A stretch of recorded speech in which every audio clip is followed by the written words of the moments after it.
एक घने जंगल के किनारे एक छोटा सा गांव बसा हुआ था। इस गांव में एक बूढ़ा चरवाहा रहता था, जिसका नाम कादिर था। कादिर अपनी समझदारी और शांत स्वभाव के लिए पूरे गांव में जाना जाता था। इसके पास एक जादुई बांसुरी थी। जब वो उसे बजाता था, तो जंगल के सारे जानवर उसके चारों तरफ इकट्ठे हो जाते थे और मंत्रमुग्ध होकर उसकी धुन सुनते थे। एक दिन गांव में एक अजीब वाकया पेश आया। गांव के बच्चों की प्यारी बकरियां अचानक गायब होने लगी। गांव वाले बहुत परेशान थे और उन्हें समझ नहीं आ रहा। बकरियों को ढूंढा, लेकिन उनका कोई पता नहीं चला। जब कादिर को उस बारे में पता चला, तो वो बहुत दुखी हुआ। उसे बच्चों से बहुत प्यार था और वो उनकी उदासी देख नहीं सकता था। उसने अपनी जादुई बांसुरी उठाई और जंगल की तरफ चल पड़ा।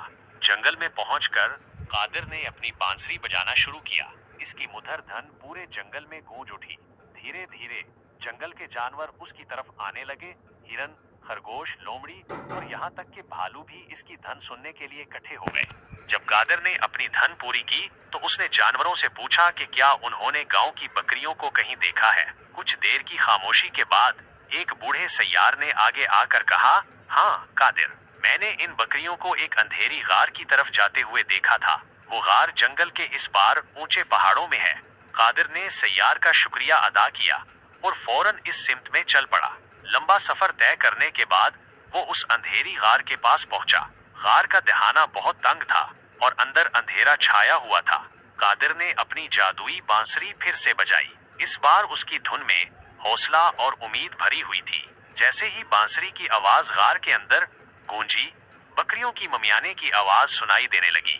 धीरे धीरे एक एक करके सभी बकरियां गार से बाहर आने लगे। बच्चे अपनी बकरियों को देखकर बहुत खुश हुए और दौड़कर उनसे लिपट गए। गांव वालों ने कादिर का बहुत बहुत शुक्रिया अदा किया।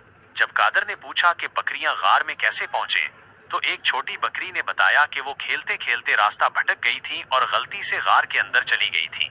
इस दिन के बाद से गांव वालों का कादिर और उसकी जादुई बांसुरी पर यकीन और भी बढ़ गया। कादिर ने बच्चों को समझाया कि कभी भी अकेले जंगल में नहीं जाना चाहिए और हमेशा अपने बड़ों की बात माननी चाहिए।